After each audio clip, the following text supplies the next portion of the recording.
रुक्मणी जी ने राधा रानी के दर्शन किए। जब कुरुक्षेत्र की कथा आती है भागवत में, जब भगवान के 16,108 ब्याह हो गए, द्वारिकाधीश बन गए, उसके बाद कुरुक्षेत्र में 100 साल बाद ब्रजवासियों से मिले ठाकुर जी, तब रुक्मणी आदि सब पत्नियों के मन में आया कि ये राधा रानी को देख के तो आए, कितनी सुंदर है, त्रिलोकी सुंदर कृष्ण की हम पटरानियां हैं, हमारी सुंदरता के आगे स्वर्ग की उर्वशी आदि, रंभा आदि अप्सराएं भी फीकी लगती हैं, परंतु ये राधा रानी कैसी है, एक बार देख के तो आए। थोड़े अभिमान में गई है किशोरी जी को देखने के लिए। वर्णन करते हैं कि भगवान की अष्ट पटरानियां जब किशोरी जी का दर्शन करने के लिए गईं, तो जैसे ही जिस शिविर में किशोरी जी विराजमान थी उसमें भीतर प्रवेश किया, तो मृग नैने, मृग जैसे नेत्र, दूध जैसा श्वेत बिल्कुल वर्ण, धीर गंभीर नेत्र, एक बार किसी को देख लें तो वो वहीं स्तब्ध मूर्तिमंत हो जाए। हस्तकमल ऐसे मानो जैसे कोई नील सरोवर के कमल खिल गए हों। चरण ऐसे कि जब चलें तो उनके चरणों से उत्पन्न होने वाली ध्वनि को नेत्र बंद करके सुनते रहें।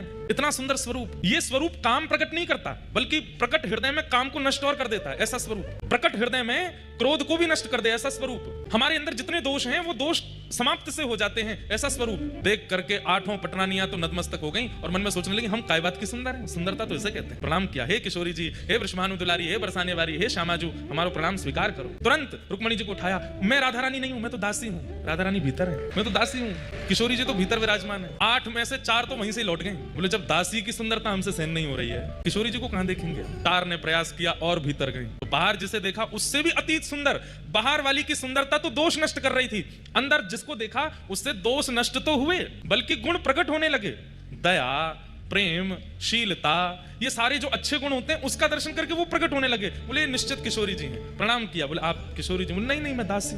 किशोरी जी भीतर है। 2 वहां से भी लौट गई। बोले कि अब किशोरी जी को नहीं सहन कर पाएंगे हम, ये तो दासियों ने हमारे मान का मर्दन कर रखा है, किशोरी जी क्या करेंगे। कहते हैं अंत तो गत्वा रुक्मणी जी पहुंची बस, और जैसे ही रुक्मणी जी ने प्रवेश किया, असंख्य, संख्या गिनी नहीं जा सकती, इतनी असंख्य सुंदरियां चारों ओर बैठी हैं, और उन सबकी सुंदरता में विशेषता यह है, एक की भी सुंदरता काम प्रकट नहीं कर रही है, सबकी सुंदरता गुण प्रकट कर रही है, नेत्रों से अश्रु प्रकट कर रही है, दीनता प्रकट कर रही है, दैन्य प्रकट कर रही है, और उन सबके मध्य में एक सिंहासन पर तप्त कांचन गौरांगी श्री राधे वृंदावनेश्वरी श्री किशोरी जी विराजमान। रुक्मणी जी देखते ही मूर्छित हो गई, बेहोश हो गई, सुंदरता सहन नहीं कर पाई, इतनी सुंदर किशोरी जी के रूप का कहां वर्णन करूं। तुरंत किशोरी जी ने जाकर के रुक्मणी जी को संभाला। जब होश में आई, कहां तो देखने आई थी, परखने आई थी, जानने आई थी, अब स्थिति क्या हो गई। जो रुक्मणी जी अभी कृष्ण से वियोग की इच्छा नहीं रख सकती, ठाकुर जी दूर चले भी जाते हैं तो रो रो करके रुक्मणी जी का बुरा हाल हो जाता है, वो रुक्मणी जी की स्थिति क्या हो गई। किशोरी जी को देख करके कह रही हैं, हे श्यामाजू बस एक इच्छा पूरी कर दीजिए। बोले क्या? बहुत वर्षों तक द्वारिकाधीश की सेवा करी, अब आप अपनी सेवा में मुझे भी दासी बना लें और अपने साथ बरसाने ले चलो, हम द्वारिका को प्रणाम करके आपकी शरण में बरसाने चलें।